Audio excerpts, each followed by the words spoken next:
Olá e sejam muito bem-vindos. Quando se fala em culinária brasileira, o que vem à cabeça?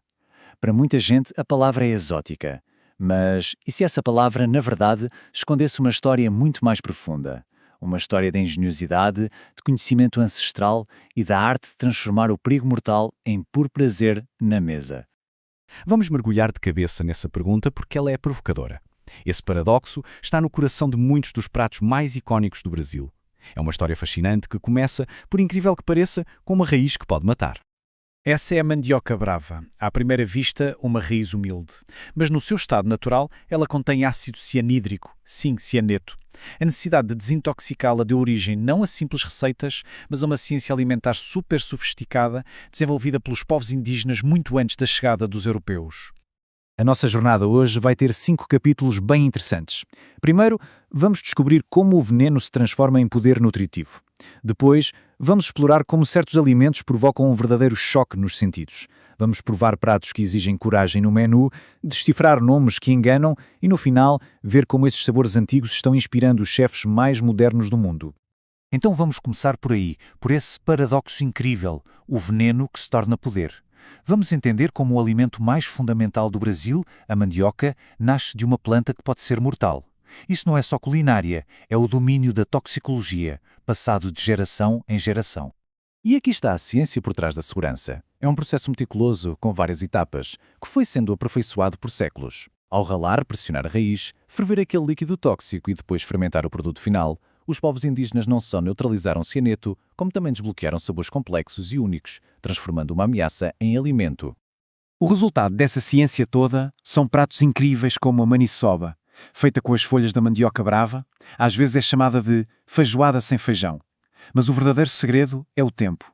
Para ela ficar segura para o consumo, precisa cozinhar por 7 dias inteiros. Pense nisso, uma semana. Isso mostra que na cozinha amazónica a paciência não é só uma virtude. É uma questão de vida ou morte. Ok, já vimos como se domina o veneno. Agora, a gente entra num território que é, talvez, ainda mais estranho. A comida que altera a nossa percepção. Vamos falar de ingredientes que não apenas alimentam, mas criam sensações físicas únicas, desafiando a própria forma como a gente sente o sabor. Tem o ditado lá do Pará que resume perfeitamente a mágica de um certo ingrediente. Depois de comer pato no tucupi com jambu, os beijos ficam aliciantes. Essa frase poética nos apresenta o jambu, uma planta que transforma uma refeição numa experiência fisiológica. A ciência por trás disso é o espilantol. Ele causa uma sensação elétrica, uma dormência que treme nos lábios e na língua. Não é só um tempero, é um modificador de percepção que intensifica todos os outros sabores do prato. É uma experiência e tanto. E aí, a gente chega no pequi. Ah, o pequi, um fruto do cerrado que ou se ama ou se odeia. Tem um sabor intenso, quase floral. A recompensa é grande, mas o risco também. O caroço dele é coberto de espinhos minúsculos. O único jeito seguro de comer é roer a polpa com cuidado. Morder com força é um erro doloroso que, pode ter certeza, a pessoa só comete uma vez. É um fruto que exige respeito. Bom, já falamos de plantas perigosas, de plantas que mudam a percepção, agora vamos dar uma olhada no reino animal. A seguir, vamos explorar ingredientes que pedem um pouco de coragem, pratos que desafiam os paladares mais convencionais e que redefinem o que muita gente considera comida. Para muita gente, a ideia de comer formigas pode parecer extrema, mas é uma tradição indígena super antiga e uma fonte de proteína incrivelmente sustentável. E o sabor? Bom, não é nada do que se imagina. A formiga saúva da Amazónia explode na boca com notas cítricas, complexas, muito parecidas com o capim-limão. É um tempero vivo, colhido direto da floresta. E a piranha, famosa no mundo todo pela sua má fama, né? Mas na cozinha do Pantanal, a história é outra. A carne dela é a base para um caldo rico e revigorante, conhecido por ser restaurador, nutritivo. É uma inversão completa de papéis, de predador temido a prato reconfortante. E a lista de proteínas, digamos, aventureiras não para por aí. Tem a carne de jacaré, de criação sustentável, com uma textura surpreendentemente macia. As costelas do peixe pacu, uma iguaria grelhada nos rios do Pantanal. E para quem tem mais espírito de aventura, em expedições na Amazónia, até larvas ricas em gordura, como o minhocuçu, fazem parte da dieta, mostrando essa conexão profunda entre sobrevivência e o ambiente. Agora, vamos para um outro tipo de surpresa, uma que engana a gente antes mesmo da comida chegar na boca. Vamos entrar no mundo dos nomes que enganam, onde pratos com nomes familiares acabam sendo algo completamente inesperado.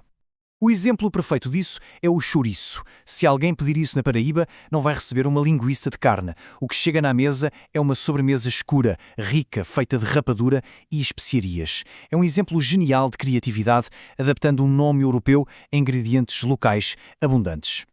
Outro exemplo rápido. Arroz de leite. Na maior parte do mundo isso soa como sobremesa, mas no Nordeste do Brasil é um acompanhamento salgado, cremoso, o parceiro perfeito para a carne de sol. Desafia totalmente as nossas expectativas. Bom, até agora a gente olhou muito para a tradição, né? Agora, vamos trazer essa conversa para o presente. Vamos ver como todo esse conhecimento ancestral e esses ingredientes únicos não são só uma curiosidade histórica, mas sim a vanguarda que está influenciando a alta gastronomia no mundo todo. Vamos dar uma olhada de novo nos nossos exemplos-chave. A gente viu o perigo químico da maniçoba, o risco físico do pequi, a sensação neurológica do jambu e o sabor inesperado da formiga.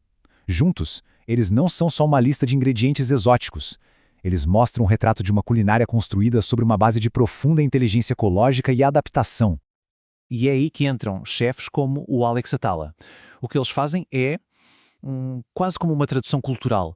Ao colocar uma formiga amazónica num prato de alta gastronomia, ele está fazendo uma declaração poderosa. O verdadeiro luxo não vem de ingredientes importados, mas da biodiversidade única e do conhecimento ancestral do Brasil. E essa ideia vai além da alta gastronomia.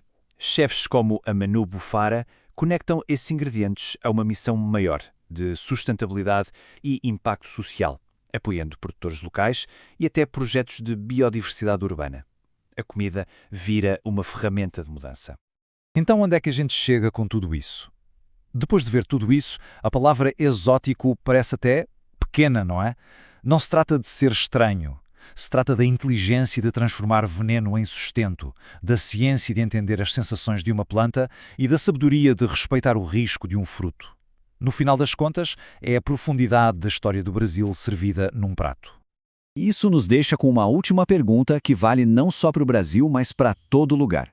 Que inteligência escondida está ali, à espera, no prato de cada um? Que histórias de engenhosidade, de sobrevivência e de conhecimento estão por descobrir na próxima refeição? Talvez a comida mais familiar guarde mais sabedoria do que a gente imagina. Obrigado por nos acompanhar nesta jornada.